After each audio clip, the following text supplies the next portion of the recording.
Thank you all so much for tuning into this live stream segment of Mika Says Sukasa. And today I have a very special guest. I have Dontrelle from the YouTube channel. How do you call the YouTube channel? Is it Unapologetic? Yep, Unapologetic. All right. You know, there's like 50 different unapologetics on YouTube. I just want you to know that. So. I know, but we're rising in the ranks. You're gonna. There you go. You gotta pass them. Thanks for coming on the show, man. For those of you who may be unaware, this is actually the caller from the David Pakman show as well. I can't really say I was all that surprised because I felt like, I was like, man, I feel like I've heard that voice before, but it sounds a little bit different on a phone. But also I was like, man, this dude's Tulsi knowledge is pretty on point. He might be a fan of the channel. I wasn't quite sure. But how you doing, man? Can you tell the audience a little bit about yourself and, you know, first, what do you do? Like, what type of topics do you cover on YouTube? And then we'll get into the details of the phone call. All right, my name is Dontrelle Hines. I live in Florida. What part of Florida? Or Central Florida, around like an hour from Orlando. Oh, okay, good stuff. Yeah, St. Cloud right now. So yeah, right on my channel, Unapologetic, I cover all kinds of stories. I do news and politics. Right now, I've been mostly talking about the Democratic primaries. The last couple of videos I've done. The video I just uploaded less than an hour ago was actually about Medicare for All. Rick Scott said some ridiculous things about Medicare for All in an interview he did about a month ago on CBS, and of course got no pushback by the host.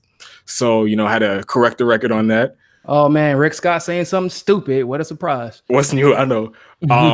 Yeah, and the topics that I like to cover the most on my show, because I feel like they don't get enough coverage, would be like the endless wars that we're involved in overseas, like Yemen, Iraq, Afghanistan, Syria, the shadow wars that we're doing in Africa. I like to try to talk about those on my channel.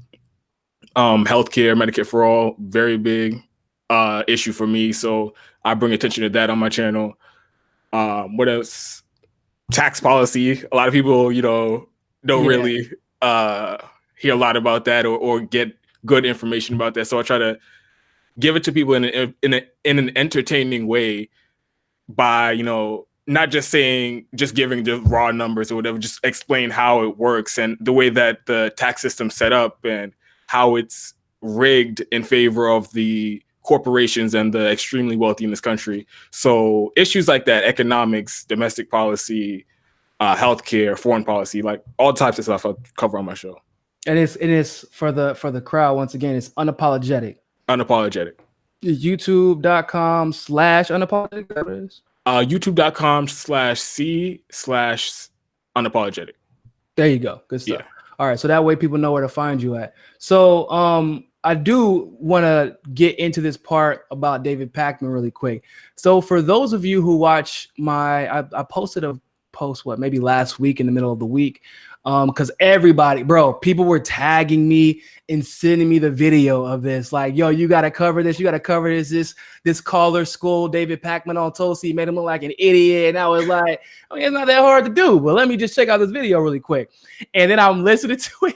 Listen, when I tell you, I busted out laughing, not necessarily because of the information you were dropping, but because of his face, because he wasn't expecting you to have all that information. Because if anybody's listening to David, he doesn't really do a lot of research. He researches what he chooses to research. And if you blindside him, well, that's kind of how he reacts, is how he, kind of how we saw in that video. So can you walk us through like that? Well, what made you decide to like call him out on his bullshit? So I've called to the David Pakman show maybe like 5 or 6 times now. And when I call in, it's usually to check him on something that he's like very off on. So I've spoken to him about Tulsi before. I remember the day after she announced her candidacy, he did a video, and honestly, he says it was an analysis of her record and what her candidacy would be like or whatever. But honestly, it just sounded like it came off as a hit piece because he said nothing positive about her. And the only things that he brought up were some misrepresentations of her positions or mischaracterizations of her positions And yeah, all of a sudden, David had problems with past neoliberal positions, even though he's perfectly okay with them now. Basically, is what if it's the same video that I'm thinking about. Yeah, and he said that he tried to portray her as some type of rabid right winger who's in favor of deregulation, and a bunch of other stuff. The Assad apologist smear and the LGBT, her past positions on the LGBT community that mainstream media has been trying to smear her with. So that was the crux of his video. But when I called him the first time about Tulsi Gabbard, I wanted to check him on the way he portrayed her as some type of rabid right winger who's in favor of deregulation. And his reasoning for that he gave in the video was because he said on her website, her policy website, there was a line that says she's in favor of deregulation. That's not even true. And I honestly, I didn't even check. But for me, my interpretation of that would be, if I saw that, is like most progressives, we're in favor of sensible regulation. So there are some times where the government imposes regulation on business that aren't sensible and they are burdensome and it's just unnecessary red tape. So progressives, even David Pakman, I've heard him make this argument on his show before. We are in favor of sensible regulation, and if there's regulation that does not make sense, we would go ahead and remove it. Yeah, because at the small business level, there's oftentimes too many obstacles for small businesses while they constantly try to deregulate the corporations. It doesn't really make sense. So I get what you're saying. Yeah, definitely.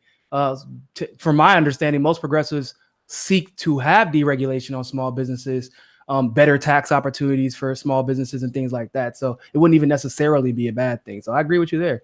Yeah. So my interpretation of that, I took his word for it that he saw it on her website. But my thing is, if that is what she had on her website, maybe it was just a way to reach out to some conservatives who might see that and say, oh, she's in favor of like sensible deregulation or whatever. So that's how I interpreted it. But he took that and extrapolated to the most extreme, and he tried to make it seem like she was a right winger who's in favor of deregulation across the board. So when I called him the first time, I was like, how does that make sense? Because if you go by her policies, by the issues or by industry, it doesn't make sense. On the healthcare industry, she's in favor of Medicare for all, and she's unequivocal about it. That's a lot of regulation on the healthcare industry. She introduced the All Fossil Fuel Act, which would get us to 0% carbon emissions. That's a lot of regulation on the energy industry. So you go down industry by industry, you look at her policy position, you can't come away with that and say that she's a rabid right winger in favor of deregulation, but that's how he tried to portray her. So that was the first time I called him. So you're the very first person to check Dave. He didn't be making that many Tulsi videos anymore. He was getting away with it at first, but you started checking him, huh? Yeah. And so this time I called him last week.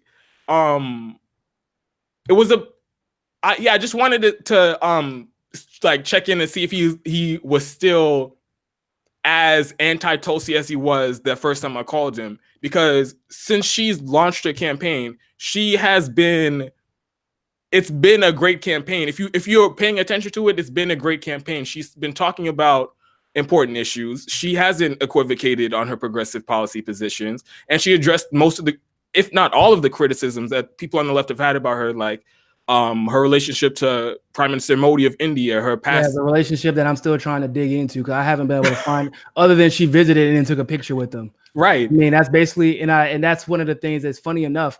I was trying to understand, because I didn't know that Hindu phobia was so rabid around the world. I didn't know. I guess I should have guessed, right? But I didn't know. And so whenever people had made that distinction, I'm like, okay, so maybe it has to do with Prime Minister Modi and the fact that she's, maybe it's, I don't know, maybe they think because she's Hindu and Modi's Hindu and they took a picture. Maybe that's what it is. I didn't think it was something extremely malicious, but then I remembered that Kamala is directly like, she loves Modi and she's much more connected to her Indian family than Tulsi has ever been connected to India at all. And yet the neoliberals who use the whole Hindu nationalism thing to attack Tulsi never did it to attack Kamala. Yeah, that's right. I've never heard that criticism of Kamala Harris. But she's actually Indian. Yeah. which is crazy. So, but so that kind of was like, wow, now I know why Tulsi is so, like, she's tired of having to defend a Hindu-phobic attack. And then what makes it even worse, in my opinion, is that we've seen, like, for example, Ilhan Omar get attacked regularly. And guess who is almost, not only was the first to jump to her defense before, but was the most, like, she was just the most unapologetic in the way she did it. And she dedicated the time and the effort and understanding to help people realize the root of the anger that was being, shot at Ilhan. And then, but nobody has done the same for Tulsi. Yeah, I can't think of another politician who's been as forceful in their defense of Ilhan Omar than Tulsi Gabbard. So yeah, you're right about that. And like all of these other things, her campaign is centered around foreign policy, which I love about her, because in my mind, the how far off the rails U.S. foreign policy is should be like one of the top 3 topics of discussion of all politicians, especially anybody running for president. So for me, it's great to see somebody actually have their campaign centered on foreign policy. But a lot of people think, oh, she needs to focus on domestic policy. But anytime she's asked about domestic policy, she always has a great, straight to the point answer. Yeah, when they say focus on domestic policy, it's always weird to me because I'm like, I mean, in the interviews where she actually gets asked, people forget Bernie gets constantly asked about domestic policy, right? He's very rarely asked about foreign policy. Yang didn't get asked about foreign policy at all. And I would think if you were smart, anybody should be worried about that, because from the little bit I've heard about his foreign policy, he has no idea how things really work in the real world of politics. That's a problem for me. But with Tulsi, it's almost as if, in my humble opinion, you can let me know if you agree, there in these interviews, you mostly hear them avoid her domestic policy because it's so similar to Bernie's, but she oftentimes takes things a step further. So like, yeah, we know Bernie's okay with the Green New Deal. But if you find out that she's had legislation that's better than the Green New Deal, that's an actionable bill that actually deals with nuclear energy, that it has a better timetable than the Green New Deal does, then you might start to wonder, like, well, hold on, is there more of her domestic policy that's like this? And then you'll find out, if you do your research, well, damn, Tulsi has actually been ahead on domestic policy past just about everybody, because she advocates for all the things that Bernie advocates for, but she understands how structurally a lot of the things that Bernie wants isn't possible until we deal with some of these major issues like election reform, or election fraud, I should say. And that's what kind of won me over. But people don't get to hear the domestic because all they keep screaming is Assad, Russia, and Modi. Yeah, and she slapped down all of those smears against her on foreign policy, like she's an Assad apologist. Really? Anybody who's at this late date in, what day is it? April 2019, they're still trying to say Tulsi's an Assad apologist. You are actively you're actively tuning out her response to that, because she's addressed this at least a dozen times. And her answer, it's not like some, can I curse, Niko? Because I know your mom be listening. No, yeah, I don't give a shit about that. It isn't like some bullshit rehearsed politician answer to that. Oh, why are you so friendly to Assad? No, she's given a reasonable response. I went to Syria. I talked to both the opposition and I talked to Assad. I talked to the people on the ground. I talked to religious leaders. And that's my job as somebody who's on the Foreign Affairs Committee and on the Armed Services Committee. Yeah, that's crazy to me, man. Like, and it's funny because in the beginning I completely forgot. Like, I didn't forget she was on it, but I wasn't making the connection. And then once I made the connection, I'm like, oh my God, I can't believe we're even legitimately dealing with this critique. Like, oh, she's an Assad apologist. Why? Because she went to go visit Assad. And then you're like, hold on, if she's on a Foreign Affairs Committee, that is literally her job. Exactly. So it just makes no sense. And anybody who's still saying that in April 2019, it's hard for me to take you serious on that issue. Or really, I'm not going to extrapolate to any other issues, but on that issue, it's very hard for me to take you seriously.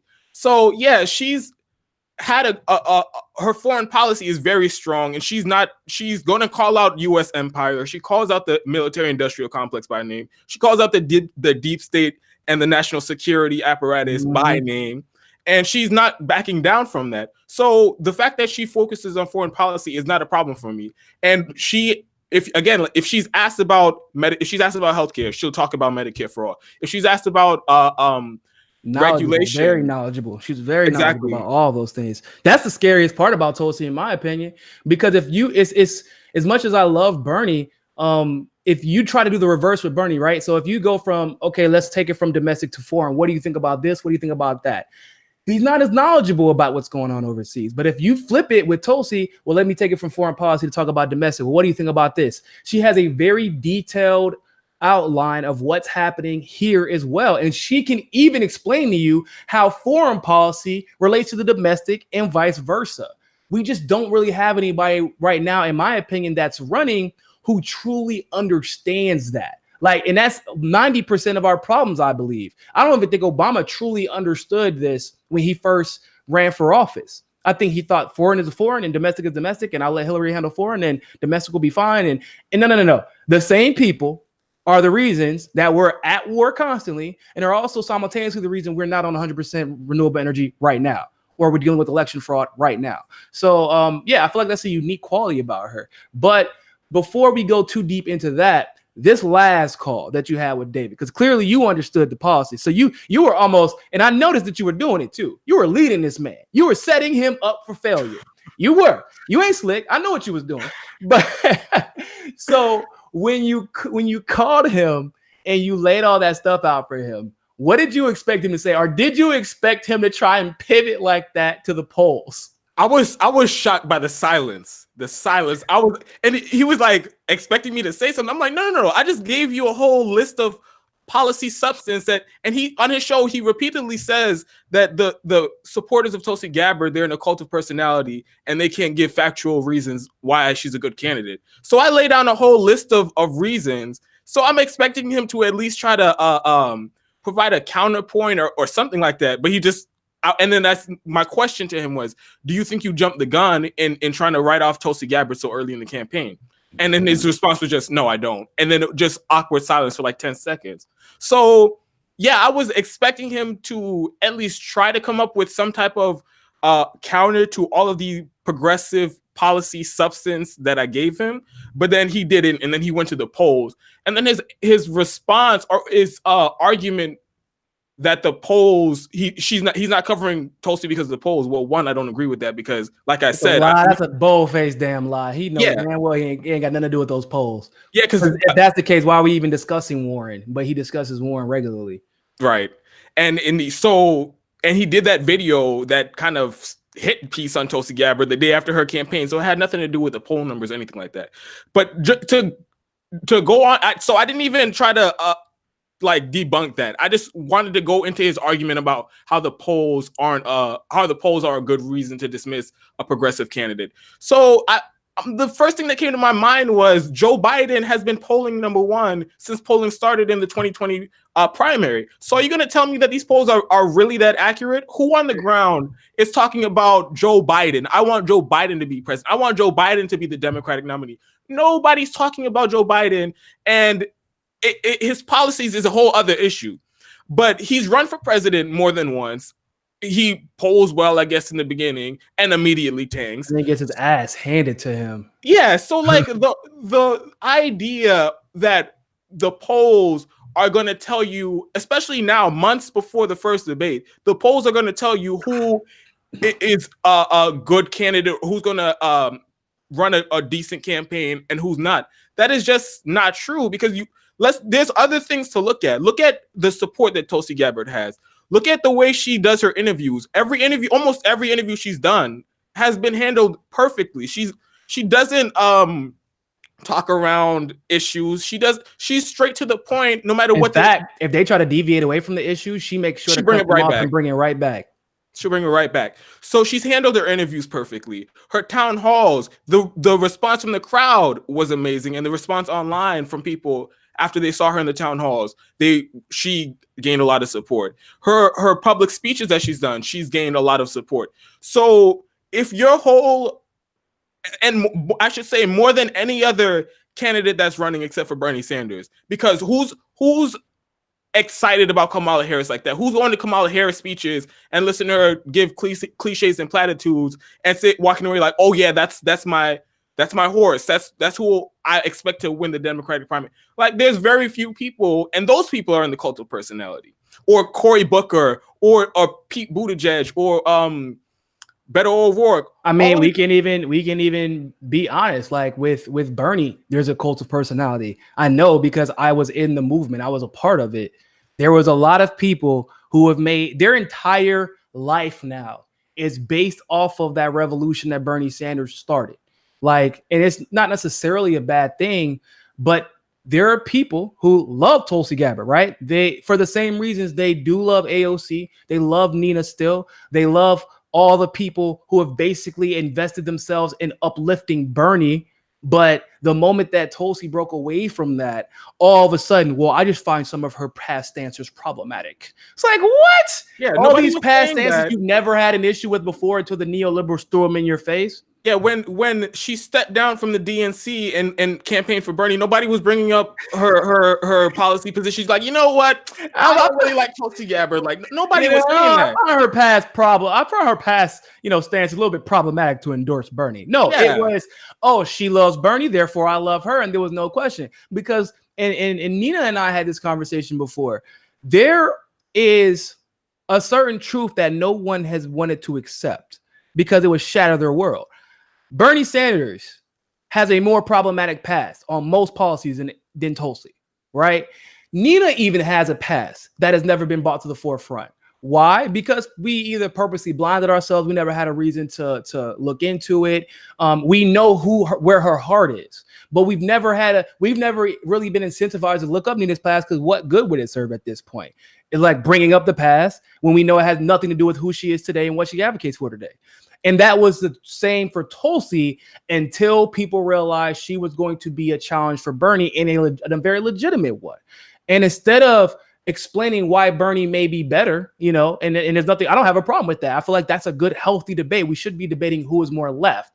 But instead they're saying, well, did you see what Tulsi said in 2014? Like, yeah, did you see what Bernie said in 2014? Did you see? I mean, Elizabeth Warren is not even close to either of them, but there are people who legitimately think that Elizabeth Warren is more progressive than Tulsi. It's laughable, but that cult of personality is indeed real, and it isn't on the Tulsi side. In fact, do you know how hard, objectively, it is if you are a Bernie supporter to say, damn, I know how I got here. I only even know Tulsi exists because of Bernie, and I have to break away from all the people, all my friends, all my social media following, whatever, to say, man, this is just the right candidate. This is if you go by objectively point by point analysis, Tulsi's the best candidate. And that's okay. Yeah. But somebody else can like Tulsi, or somebody else can like Bernie, and that's okay too. But if you think that tearing down Tulsi is ultimately going to help your candidate, especially if it's Bernie or Elizabeth Warren, it's not going to work, because eventually the chickens are going to come home to roost, in my humble opinion. And Bernie's record by more aggressive, because the Trump supporters are now converting to Tulsi supporters by and large. And I mean, some people with some of the largest following that Cassandra Fairbanks, for example, is a Tulsi fan now. And she was previously a Bernie fan and then a Trump fan. So she's bringing her Trump people and some of her Bernie people over to Tulsi. Lee Stranahan from Fault Lines with Nixon and Stranahan, bringing his people over to the Tulsi team. So these aggressive supporters are going to start digging up records if you start becoming, if you start developing too much of an occult personality where the bad faith smears against Tulsi just become too much, that people just get irritated and they start attacking Bernie, which I think is unhelpful. That's why I think we should be working together and just telling the truth and letting the truth, and letting people decide, because that's what a democracy is all about, in my opinion. Let the people decide. But don't smear. Don't make bad faith arguments like David has been doing, because that's the problem with Dave. That's what he's been doing. And then I want to get to that point that you were making about why it's important to have both of them running in the primary right now. But the point that I was making before about how the polls just are not a good indicator, because you could have wrote Bernie Sanders off back in 2016 when he was polling that 10%, 12%, and Hillary Clinton was out there, what, 60, 70, 80% in the polls. People could have just wrote Bernie Sanders off and said, yeah, he's not going to be a real contender. And then how would that would have turned out? You would have had an egg on your face by the end of the primary. 2% was where he was at the beginning of May of 2015. So at the same point where Tulsi's at right now, 2%. So that's just not, and we know that they oversample older people. We know that they oversample Democratic Party loyalists. So, and David's made that point when he's defending Bernie Sanders and saying that he should be polling number one instead of Joe Biden. So I don't understand why he thinks convenient. Yeah, he thinks that same rule doesn't apply to Tulsi Gabbard. Now, when you were saying that it's important to have both of them running in the primary, I agree with you, and it's important for a lot of different reasons. The obvious is Tulsi is more focused and she has a stronger foreign policy than Bernie Sanders. Bernie Sanders is campaign is focused on domestic policy. So right now we have two separate campaigns talking about progressive priorities in both foreign policy and domestic policy, and that's important because we never had that before. Yeah, and that's only one element of it. I don't know if you're going to bring up the delegate count issue. Yeah, that's what I'm going with next. So. And with the voters too, there are going to be some voters who don't like Bernie Sanders, and even some Bernie Sanders supporters who have been kind of turned off by some of the political calculations that Bernie's been doing, or the fact that he campaigned with Hillary Clinton, or the fact that he did that ridiculous tour with Tom Perez and was doing all these interviews with him and acting like he wasn't installed to override Keith Ellison in order for the establishment to keep control of the DNC. Bernie, that got on a lot of Bernie supporters' nerves. And he's done things like when he equivocates on Venezuela or when he was pushing Russiagate and all that stuff. Some of those things that Bernie Sanders does turn his supporters off. And I'm not saying that, for me, those things made me not like Bernie Sanders. No, I still love Bernie Sanders, and I want him to be the Democratic nominee. But there are some people out there who those things they hit a nerve with. So to have it doesn't even have to mean that you don't like him, but that doesn't mean you can't think someone else is better. Yeah. So Tulsi Gabbard gives those people an alternative. So it's not just all in on Bernie Sanders, even though I think at the end of the day, she would give her delegates to Bernie Sanders at the convention without question. But for people in the primary, they want to have a choice of who they want to pick for the candidate. If you have grievances with Bernie Sanders, you don't want to feel like, I have to vote for this progressive who I have problems with, or it's a corporatist. Like, that's how it felt when it was, I have to vote for Hillary Clinton or I have to vote for Donald Trump. Like, people would like options, and people have their own issues that are important to them. And if Tulsi Gabbard speaks stronger on those issues than Bernie Sanders, then you would want to vote for somebody who speaks more to your issues if you agree with them more. Exactly. I 100% agree. Because think about it like this, and this is how I'm like, whenever I'm having a conversation about who I prefer, right? Because there are people who ask me almost daily at this point, if not hourly, if you're talking about online, well, why do you like Tulsi Gabbard more than Bernie in this particular race? I don't have to say Bernie didn't do this. Bernie's not doing this. Do you know what Bernie did? He voted for, X, Y, and Z in 2015. I don't have to do that. I say, Tulsi did this. Tulsi's done this. Tulsi has done this. Tulsi has addressed this. Tulsi understands this. And guess what? Not one time do I have to disparage Bernie Sanders. Why? Because I still think that Bernie Sanders is an ally. And the fact that we have two progressives that have a very good chance of winning, both of them, that's a great thing. There's nothing bad about that. But people, because of the cult of personality, in my opinion, like we've seen some journalists do this, right? We've seen, obviously, David do this. I don't think anybody's surprised by David doing this. I honestly expected it, to be honest with you.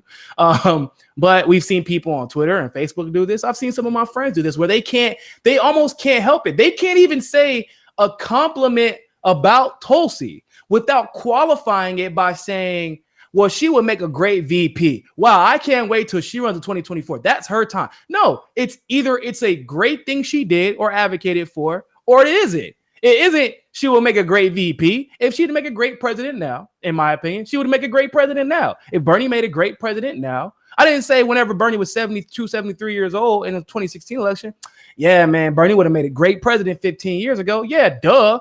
But it's now. And some people don't feel like we have that much choice. Now, I want to address the polling thing because that's something I hear get brought up a lot. And it's really, like you said, it's a real convenient argument because we know that, up until recently, Biden was polling ahead of Bernie, and that was a dirty, rotten lie. Bro, you ain't polling ahead of nobody that got 1 million volunteers. I'm sorry. Like, if you know anything about politics, 1 million volunteers in a month is insanity.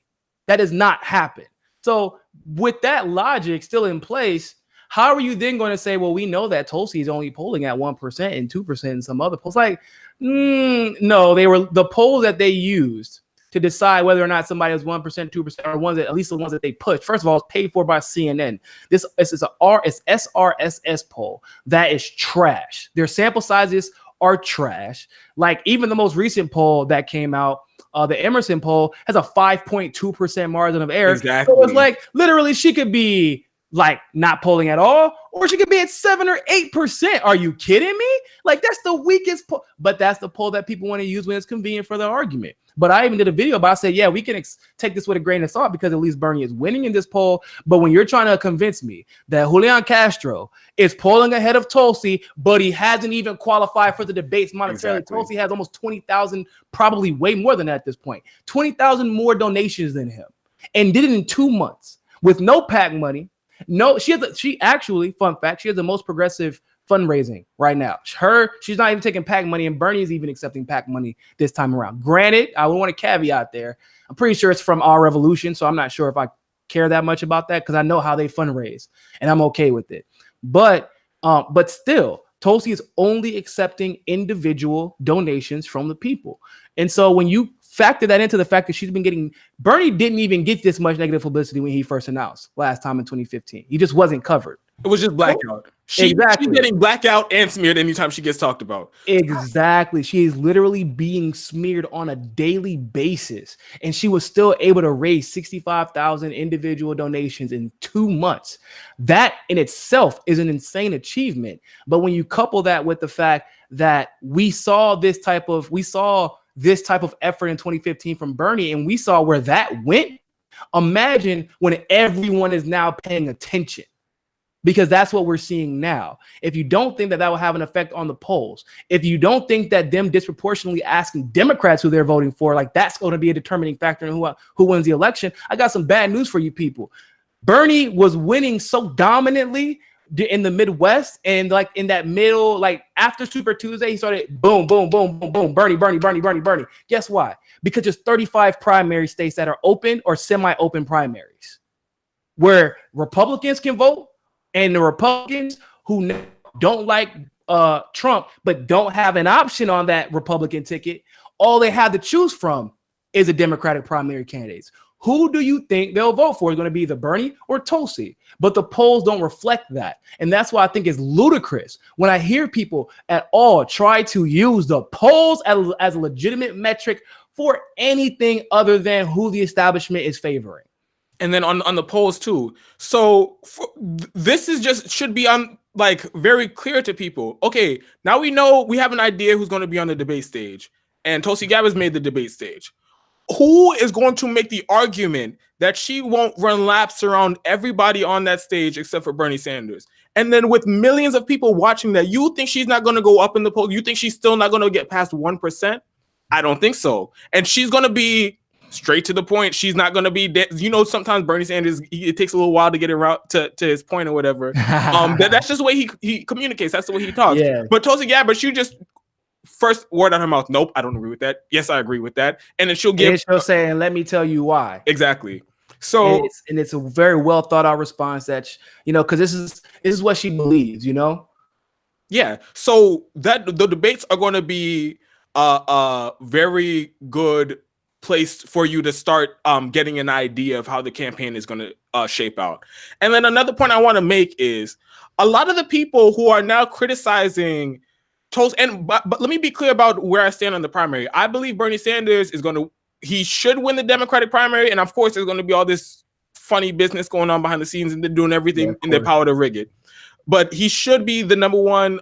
He should win the nomination, and for me, right now he's still my favorite. Mm-hmm. But a lot of the people who are going after Tulsi supporters, they were the same people who called us. That were saying we were in a cult of personality for Bernie Sanders when we were Bernie or bust. When we said that we weren't going to vote for Hillary Clinton, they were like, "Oh, you're such a purist. You're hung up on Bernie Sanders. You can't see straight." But now that we have another progressive in the race, and some of those very same Bernie or bust people see Tulsi Gabbard and they say, "Oh, there are some things about her that I like more than Bernie Sanders, so I'm going to maybe not even 100% jump on the Tulsi train like you put it, but I'm going to give a defense for her. I'm going to say why it's important to have her in the conversation. They will turn around and say, now those people are in a cult of personality for Tulsi Gabbard. Like, how about we have principles and we have policies that are important to us, and when we see somebody who's advocating for them, we're not gonna equivocate. We're not gonna put our we're not gonna put the personality or the person over the consistency and the ideology. Like, if you believe in something, you believe in it. Right. I feel like there's no way you can't quote unquote support Tulsi. Like, I feel like there's no way I can't support Bernie when he's pushing for Medicare for all as much as he has been. I don't like some of the things that Bernie does, but that doesn't mean I can't support him. Now, on the flip side of that, whenever you have Bernie kind of messed up on Assange, but Tulsi was great. Does that mean a Bernie supporter has to jump ship? No, but they can say, wow, Tulsi did a great job here. That just earned her $4.20 out of my pocket. And that's perfectly fine. And people feel like that you can't, I don't know. It's just like I said, it's people are emotionally invested. I actually looked this up. I was doing some research and I figured this out. It's called identity. It's like identity deficit. I looked it up. I'm gonna tell you, because this is like, it was crazy when I was looking at the description of it. It's a psychological term. I was looking at the description of it. I said, wow, this is so perfect, because it doesn't only describe this situation, but just the neoliberals in general. But I'm gonna find it. We're gonna figure this out. It's called identity something or another. I had to write it in my iPhone though. Identity defective cognition. That's what it's called. A lot of words for me. Basically, when someone becomes so overwhelmingly invested into something, whether it be emotionally, like all of your friends like that you've made over the last few years are dedicated to this one thing. They all believe this. It's basically the same explanation for why a racist from freaking, the butt crack of Alabama has so much trouble not being racist until they leave the butt crack of Alabama. Why? Because my uncle was racist. My best friends are racist.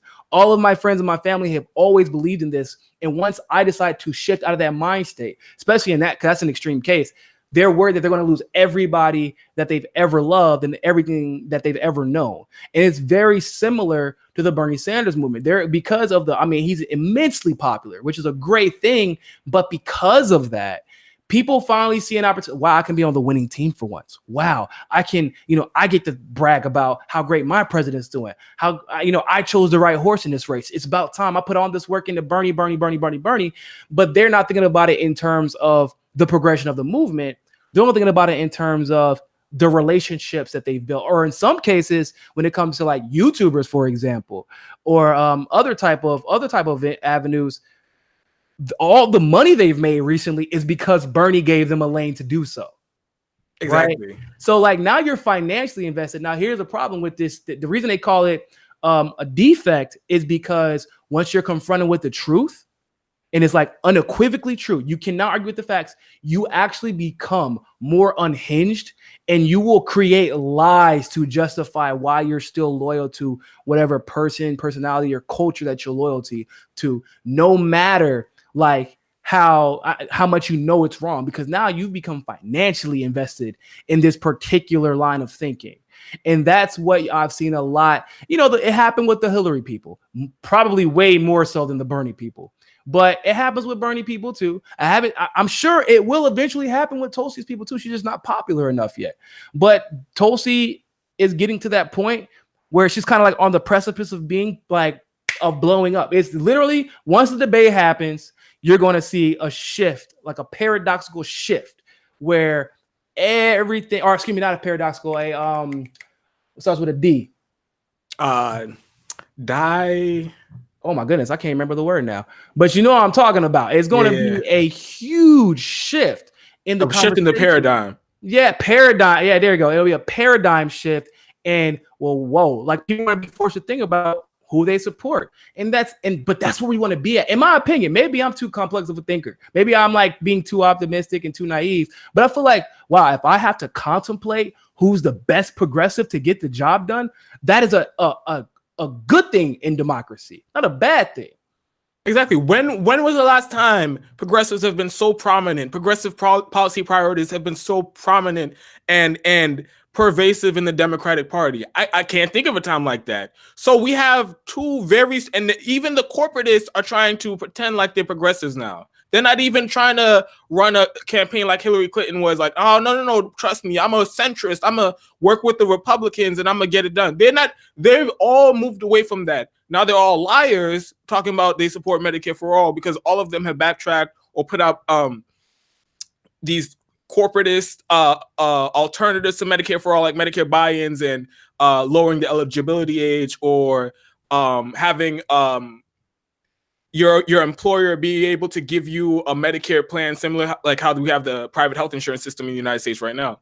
So they have to at least pay lip service to progressive policy priorities. And then now we have two firebrand progressives who have a chance of captivating a lot of people in the country. So instead, it's baffling to me why instead of embracing that and celebrating that, you're going to try to dismiss Tulsi Gabbard. You're going to say she's not a progressive. You're going to say she's an Assad apologist. And all the time, all while you're doing it, you can't be bothered to bring up the fact that she, after all of the Russia fear-mongering and nonsense, how she was the only one to put out a bill that mandated paper ballots in all districts or some form of paper backup to verify the votes.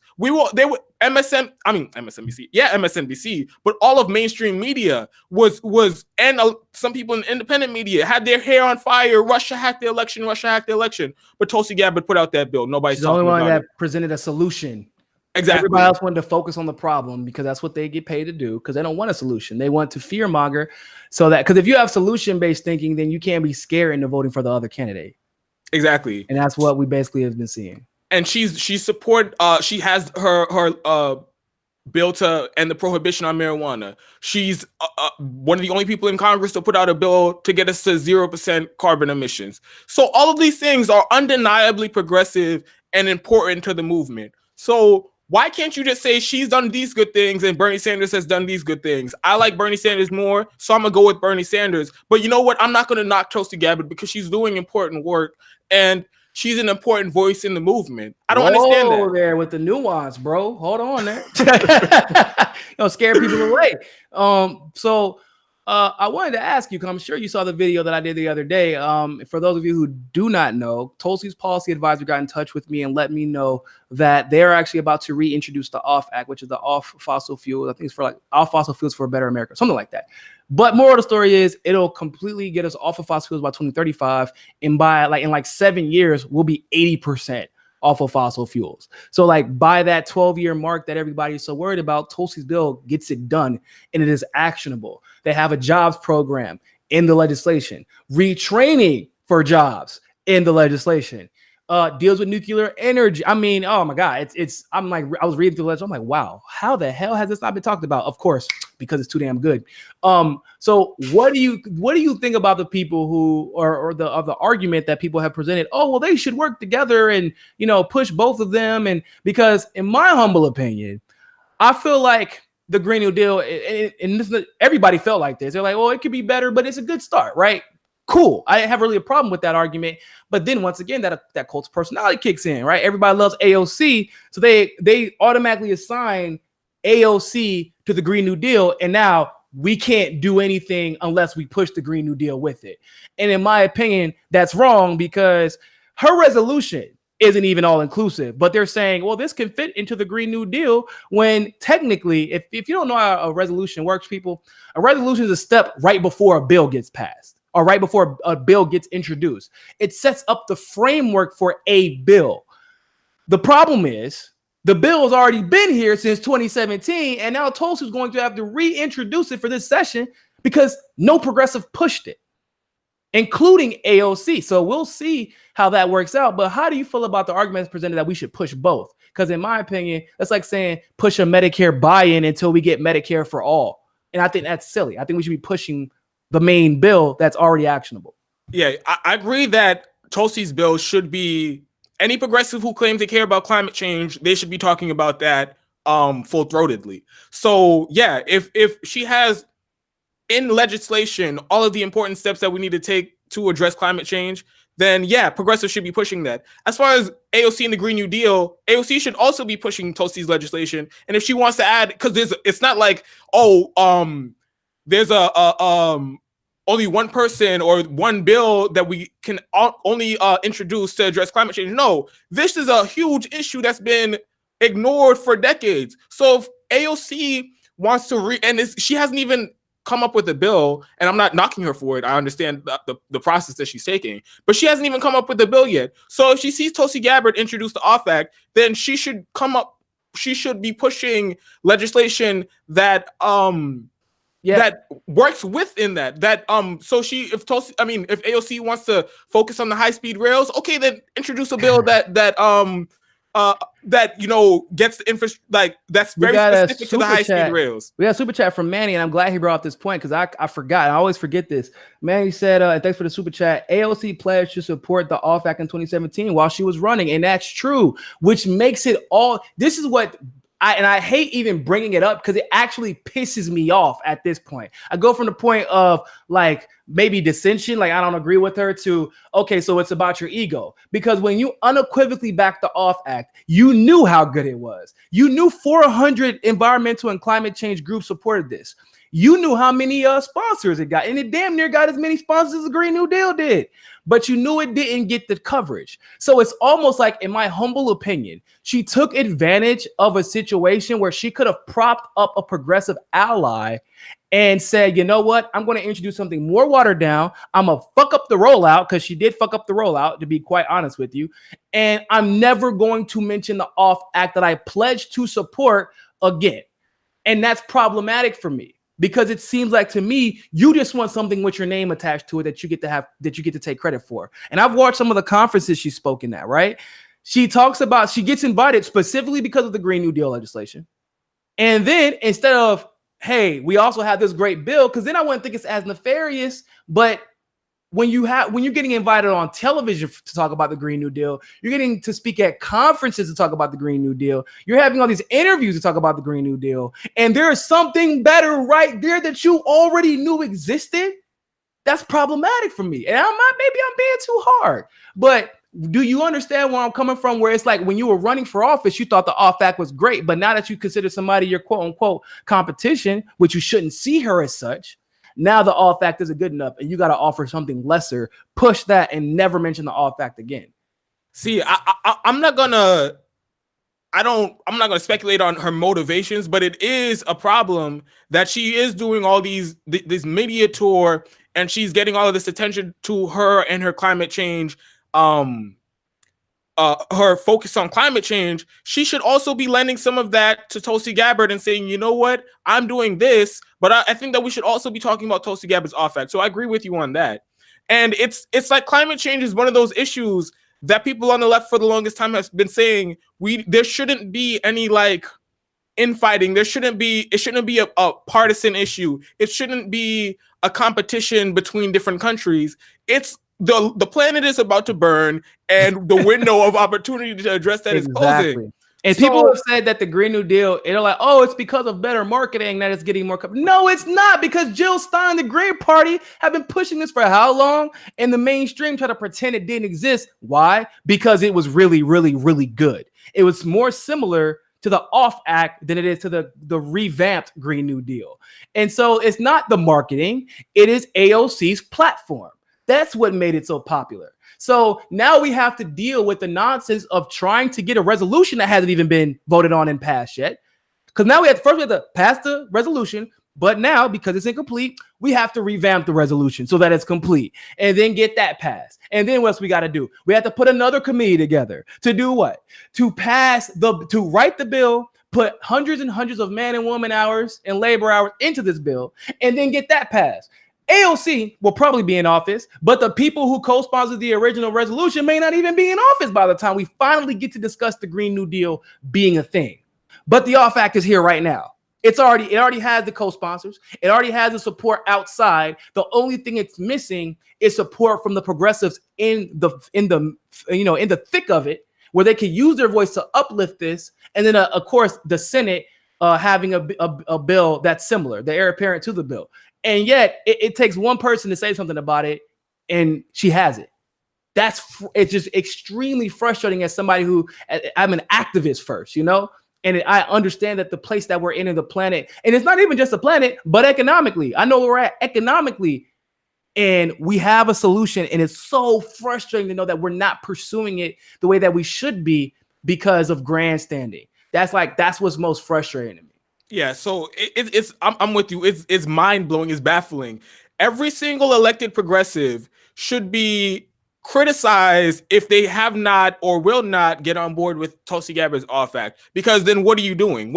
You can't say you are, and unless they give some type of real policy disagreement or some provision in the off act that they don't like and they want to be changed, unless they do that, if they're just going to ignore it and be quiet on it, then that's a problem, and all of them should be criticized for it. So yeah, AOC, but Bernie Sanders too, Pramila Jayapal, Ilhan Omar, Rashida Tlaib, Ayanna Pressley, Ro Khanna, all of them should be criticized if they're just going to act like this thing doesn't exist. Because are you serious about climate change or are you not? Because you can't give lip service to it in interviews or when you're on the campaign trail, but when there's a real sensible legislation being put forward, you can't just ignore that. And again, like I said, if you have policy disagreements, you don't like a provision in it, then make that be known. I'm not saying you have to agree with it just because a progressive put it forward. And you know, Tulsi said that about the Green New Deal. She was the only one that had the balls to come out and say, well, I don't actually support the Green New Deal. And they were like, oh my God, are you serious? Well, why not? She was like, because it doesn't deal with nuclear power. Like, which is a big, I mean, she lives in Hawaii and is in the middle of Fukushima. Like, if y'all don't know, that's the nuclear reactor that leaked all over the Pacific. And now cancer rates in California are skyrocketing. The fish there are not good. I mean, it's a problem. And that's why nuclear power is such an important issue for somebody, especially from Hawaii, who has seen the effects of nuclear power and the fact we don't have any way to dispose of nuclear waste effectively. And so when she says this, nobody ever talks about why she doesn't support it. They're just like, oh, can you believe she doesn't support the Green New Deal? But why do they say, can you believe she doesn't support the Green New Deal? Is it because they understand what it lacks or what it has, or because of who's behind it? Exactly. And that shouldn't be a consideration for you to ignore legislation or whatever. Like I said, if you have policy disagreements, like Tulsi Gabbard had a policy disagreement with the Green New Deal, then you make it known. I'm never the one to say all progressives need to agree on this and there should be no debate about it. There should be no discussion. No, everybody's entitled to their opinion. But if you don't have a strong thought out position on it, then I'm going to question you. Why aren't you supporting it? Yeah, absolutely. And I don't want people to think that I don't like any of these progressive candidates. It's quite the opposite, actually. I'm fond of AOC, Ilhan, Ayanna Pressley. Ayanna Pressley has been pretty impressive to me. And same thing with Rashida Tlaib. Rashida Tlaib, Ilhan, and Ayanna have actually surprised me by being more progressive, but if they get less coverage oftentimes, less positive coverage because of that. But because I know what they're capable of, because I do believe in them, there is a certain point where you have to put your loyalty or your ego, to the side and say, we have to work together. And I do believe that there is an era of pragmatism where people are trying to get their name out there, be more popular, X, Y, and Z. And Tulsi really, really puts a damper on that no matter who you are, whether you're Bernie, Elizabeth Warren, Ayanna, Rashida Tlaib, AOC. Because Tulsi is right on every single issue. And it's not like, for example, Ayanna Pressley's really good on domestic stuff, got no damn clue what's going on overseas. So, and it's not her fault. It's just kind of where this is where she hooks her wagon to. And there's nothing wrong with that. But because of that, AOC doesn't have the grasp of foreign policy as Tulsi has either. Only Ilhan does. Ilhan doesn't have the grasp on domestic policy that Tulsi does. AOC and Ayanna do. You know what I'm saying? So it's like Bernie, same thing. Tulsi has, like, she's locked down on every single aspect, and being someone in a space like on YouTube, for example, where we're friendly. Most of us are pretty friendly with each other, but there is a level of competition that and like it's just natural, and most of it is friendly. But at the same time, once you see a person getting to a certain rank, they're on your team, and all of a sudden you either pretend they don't exist, and that's how it starts. And then you start attacking them. We saw that happen a lot with Jimmy Dore, for example. When he started rising through the ranks, you would figure that some of these big names would be on his team, but instead, Jimmy became an instant threat.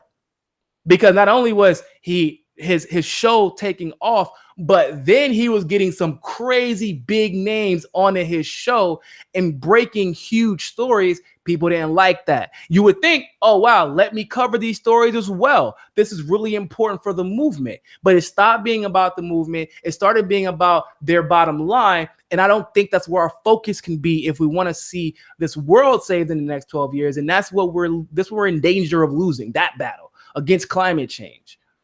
Right. And when the point you brought up about Jimmy Dore too, it's fine if you have disagreements with him. It's fine if you don't agree with everything he says. Yes, sometimes he says some things that are out there, and I disagree with him sometimes too. So if you want to point out those disagreements, and again, I don't subscribe to this idea that progressives in independent media can't criticize other progressives in independent media, because when that happens, you're asking for a situation like mainstream media. You ever see anybody in mainstream media? You see anybody in CNN talking about, oh, I don't think they covered the story correctly on MSNBC. I don't think they covered the story correctly in the New York Times, or vice versa, or anything like that. No, they have an echo chamber, and it's off limits to criticize anybody in the establishment media for them. Oh yeah, and before Jimmy and I came onto the scene, especially, I was probably a little bit more aggressive than he was because some of it was his people. But nobody wanted to push back against any of the other quote unquote progressives on the left on YouTube. And I'm like, hold on. But when I say, for example, Joanne Reed and MSNBC and Rachel Maddow got issues, and I go line by line about why they're saying, about what they're saying wrong. Is it malicious? Is it intentional? Even if it's unintentional, and I can go after them, nobody has a problem with it because they've already put them in the mainstream media box, right? But for example, when I used to have to go after Jank and Anna specifically it's like 2 years ago, I had to go after Anna. Anna said that there's no such thing as censoring on Facebook and YouTube. And in Facebook, there was literally, we will censor you if we don't agree with you. They literally said this in a blurb. I was like, and then the people on TYT were saying that they were being censored. So they're liars now? Like, come on. So when I was doing that, people were like, what are you doing? Oh my God, they're mainstream. Or they're not mainstream. They're the ally. I'm like, no. Just because you're on YouTube doesn't make you an ally. And especially when you started getting to a certain monetary bracket, and all of a sudden your rhetoric is starting to look more like this instead of down here with us, then it's our job to critique them. And there's nothing, if somebody went to critique me based off of legitimate critique, I have no problem with it. Like, I legitimately would not take it personal if you're critiquing a stance, for example. If you're not attacking me ad hominem, be my guest. It's going to be hard, but be my guest. So, but I agree 100%, man. It's inconsistent. It's inconsistency. So when you, and then like for me, I have criticism of TYT and Jank and Anna too, but I'm not going to say, oh, everything that they've ever done is terrible. No, they are the largest online news platform. They were the first to come out and do progressive independent media, and nobody could ever take that away from them. But that doesn't mean you can't criticize for what they're doing now and where they're wrong now. And so for when people, I guess I'm gonna call names. Fuck it. I ain't got nothing. You might as well. This is a channel where we be name dropping, so I don't really give a They know what's up. They know who I am by now, so they know what we. so like when people like Sam Cedar and David Pakman and when they come out and try to say Jimmy Dore is all bad, everything he does is terrible, I can't agree with that, because Jimmy Dore is one of the most aggressive people to come out and go up against corporate Democrats. I've never seen, I'm not gonna say never, I hardly ever see David Pakman do a segment criticizing corporate Democrats. Yeah, he hasn't done that since the 2016 election, basically, when it was convenient for his narrative, because his viewership, think about it. He had 250,000 in 2016 whenever the election first started. And then he jumped up to like 400,000 by the end of the election.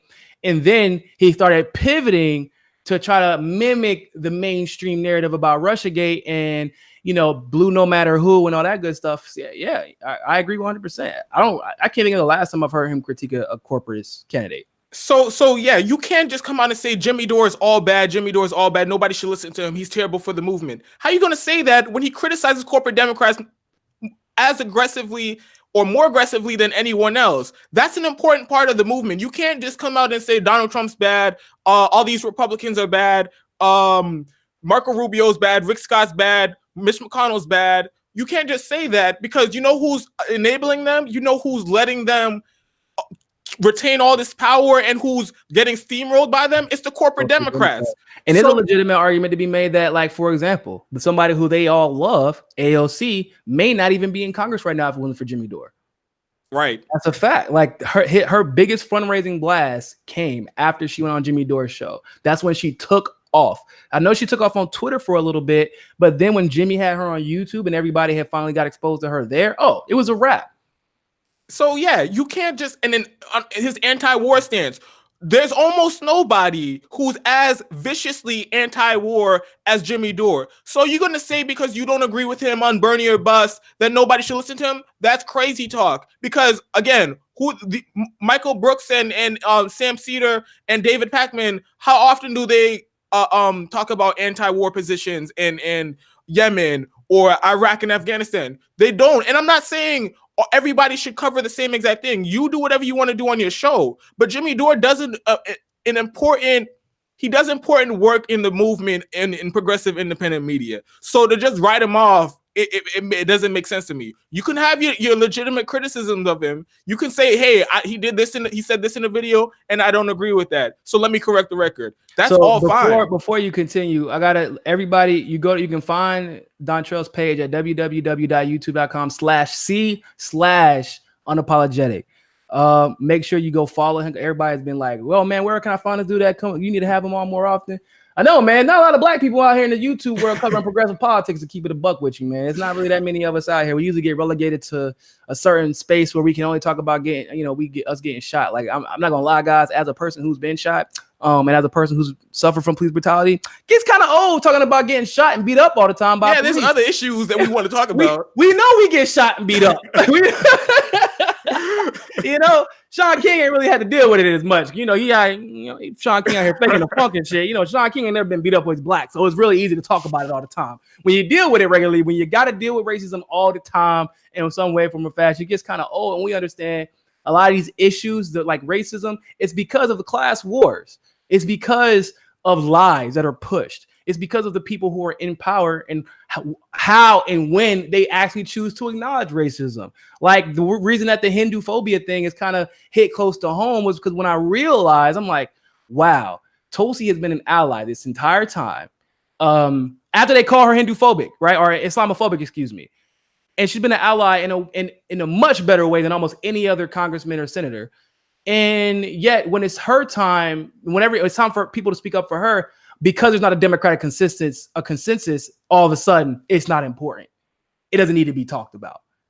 That's ridiculous. And so, but that most black people, unfortunately, on YouTube, if they wanted to cover that, it wouldn't get much traction. So I'm very grateful to be in a space where people will listen to what I have to say about issues outside of black issues.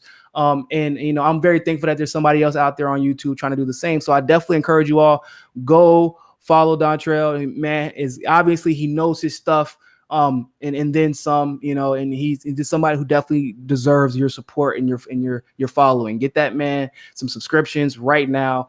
But before I can see, so I wanna know, I'm gonna run some names. We're gonna do a lightning round. I'm gonna run some names. How you feel about them? Like take like 20 seconds to explain how you feel about them. Where you rank them on the top 5 of candidates that you think might win. Not necessarily how you feel about them, but how you think might win. Okay, so we're gonna do 1 through 5. Give me 20-second blurb of how you feel about them, the pros, the cons, or the pros if they have any, the cons, and then where you rank them. So Pete Buttigieg. He is coming out that he's a real corporatist. He's aligned himself with the establishment of the Democratic Party, and all these backdoor meetings. That's problematic because they're not just going to do that for anybody. They're not just doing that with Cory Booker or Julian Castro. No. They've picked him because they think that that's the person that they could rig the primary for. So everybody should be on edge about that because you think that they won't do it again, you're dead wrong, because that's problematic that he's meeting backdoor, with a Stop Bernie Sanders meeting with the leadership of the Democratic Party. Where do you rank him? Where I rank him? Depending on how much the corporate media, if the establishment gets behind them, like I thought they wouldn't get behind Kamala Harris early in the primary, if they put all their weight behind him, he might finish the primary number 2. He'll be the top of the corporatists, but he might finish around number 2.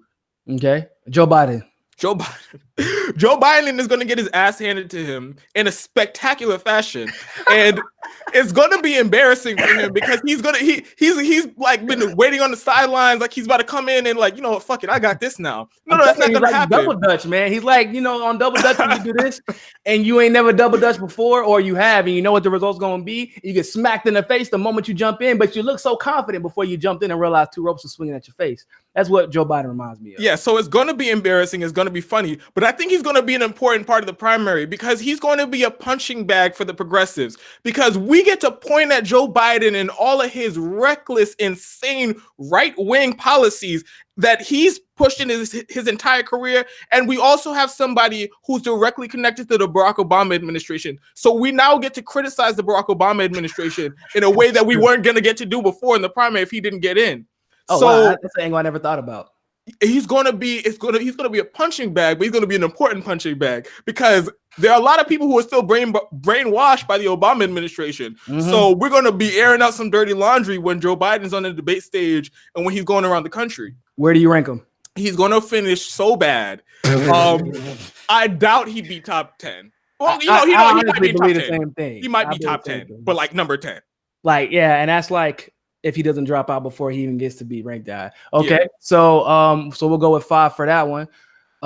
Tulsi, I've said this from the week she announced the candidacy. She's going to do laps around almost every corporatist in the race except for the whoever the establishment fully puts their weight behind.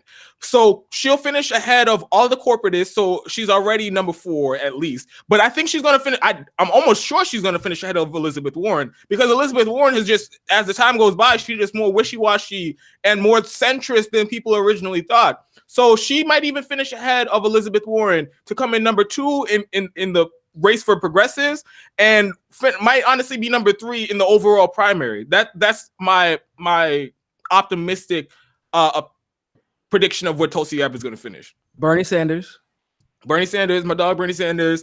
Number 1, you know, there's always the chance of that trickery, but I think that the movement that he started, is the revolution that he's bringing, is going to override all the bullshit that they're going to try to pull. And unless they just flat out decide, okay, we're going to change vote totals, I think that he's going to have what it takes to override the rigging of the DNC and the Democratic Party. I think the 1 million volunteers is like, people That's crazy. Really do not understand what that means. Like, that is 1 million volunteers. The primary has not started. The first election is in January. We haven't even seen a debate, and Bernie Sanders has 1 million volunteers. That is insanity. And then the last one would be Elizabeth Warren. So she's, I have and all progressives have a soft spot in their heart for her, for the work that she did back in like 2010, and when she was fighting the Obama administration to regulate Wall Street after the crash, and she was fighting for the Consumer Financial Protection Bureau. But that can only go so far, because for the last few years, she's been silent on many progressive policy priorities. She has not been in the fight for climate change. She has not been in the anti-interventionist fight. She hasn't really said anything about Medicare for all. And so now that the race started, she's starting to become even more centrist. And she has some genuinely concerning policy positions, like I mentioned with the earlier, about how she's trying to put out these Medicare for all alternatives that are the same as these establishment candidates, and how she's saying that she's going to take corporate money in the general election if she's a nominee. So both of those things are red lines for progressives. But for some reason, because it's Elizabeth Warren saying it, a lot of people are giving her more slack than she deserves. And like I said, I do have a soft spot for the things that she done, how hard she fought the Obama administration. But that can only take you so far. It's 2019 now. And she's made a lot of miscalculations and crossed the movement a couple times. Yeah. And the whole, like, because all the things she has she's trash on foreign policy. Has always been trash on foreign policy. And so all she has to rely on is domestic policy, and more specifically what she does to Wall Street and how she'll regulate Wall Street. Problem is, you're about to take all their money. You literally made it clear. Oh, I think we should take everything. We're gonna be, we need to call in all hands on deck here. I'm like, Liz, you really That's do not crazy. learn. And she's using the same arguments that the corporate Democrats Yeah, use. she's The so unilateral disarmament. Are you saying That's that what they call it. Yeah, that you're so afraid? And Bernie Sanders already laid out in the blueprint. It's possible to run a very well-funded and organized campaign without taking corporate money, but you're still going to come out and say, no. I know I'm saying I'm a progressive and I haven't been taking corporate PAC money for a while, but if I'm in the general election, I'm gonna take it and it's gonna be all dandy. And I don't. It's baffling. They're not gonna pick your cabinet at all, I'm sure. Yeah, they're not gonna send you an email like they did to Barack Obama. So and it's like, and people saying, oh no, Elizabeth Warren's a tried and true progressive, so she could take the corporate PAC money and she'll be fine. Elizabeth, out of all progressives, Elizabeth Warren should be the one you worry the most about if they start taking corporate PAC money. Yeah, that's she flip-flop, boy. What? She's like, already backpedaling, and she hasn't taken corporate PAC money. So, like, she would not be the exception to the rule. She would be the rule that you take corporate PAC money and you get corrupted by it, and they water down your policies, and you become more centrist and more corporatist until you're just in the same camp as they are. Yeah, literally, it feels like Elizabeth Warren just does whatever she thinks, like what she thinks would be popular at the time, and it's not. She has no conviction, in my opinion. So, okay, wild card, Andrew Yang, progressive or not progressive? He has. I obviously love the that he's made UBI, like he's brought it to the forefront. But again, like some of the things that he says is not progressive. Like he's against raising the minimum wage to $15 an hour. How can you say? And then he makes the argument that some businesses might like he literally makes the same argument as conservatives, and he's like not taking into account that one, you raise the minimum wage. He thinks that as soon as you raise it, then all these businesses are gonna have to fire a bunch of people. But there you can ameliorate that. You can have provisions in there that says, okay, the federal government and state government, so however you want to do it, they can help small businesses who can't afford that transition right up front. And you can have that in there. And also, you're ignoring the fact that there's going to be a boost in the economy in all local economies around the country because now everybody's making $15 an hour. They aren't living.